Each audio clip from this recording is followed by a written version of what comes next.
Here's the truth, and it might sting a little, but inauthentic leaders can create inauthentic teams. If you're leading a team with a mask on, trying to look perfect, pretending you've got it all together, don't be surprised when your team does the same thing. Because whether you realize it or not, your people are always taking cues from you. People become guarded, overly cautious, afraid to fail, afraid to admit mistakes.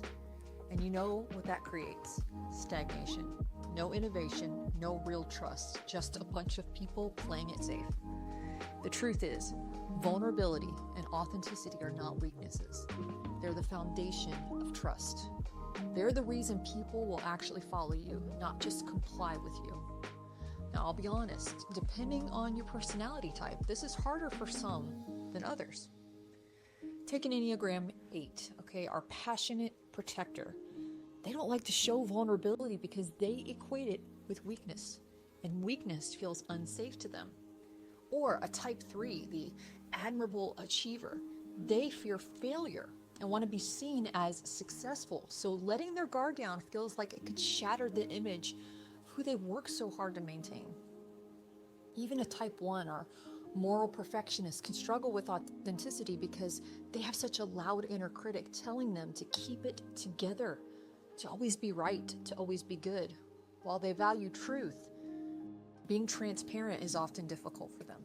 On the other hand, you've got numbers like 4s and 9s who may lean more naturally into vulnerability. A 4, the romantic individualist, will often wear their emotions on their sleeve because they want to be authentic and deeply understood. And a 9, the peaceful accommodator, may be more transparent simply because they value harmony and connection over posturing. But here's the point. No matter your type, your team doesn't need your polish nearly as much as they need your presence. They don't need the version of you that's trying to impress them.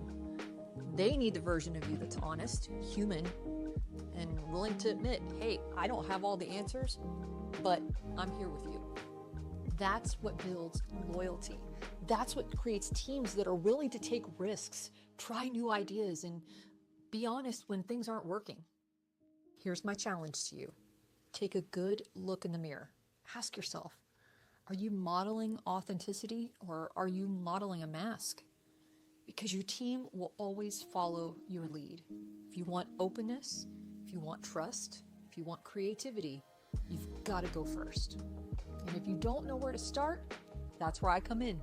My role as a coach isn't to give you more surface level leadership tricks. It's to help you go deeper, to uncover your own blind spots, your motivations, and the ways you show up so that your team can thrive. Because at the end of the day, inauthentic leaders create inauthentic teams, but authentic leaders, they create cultures that people never want to leave.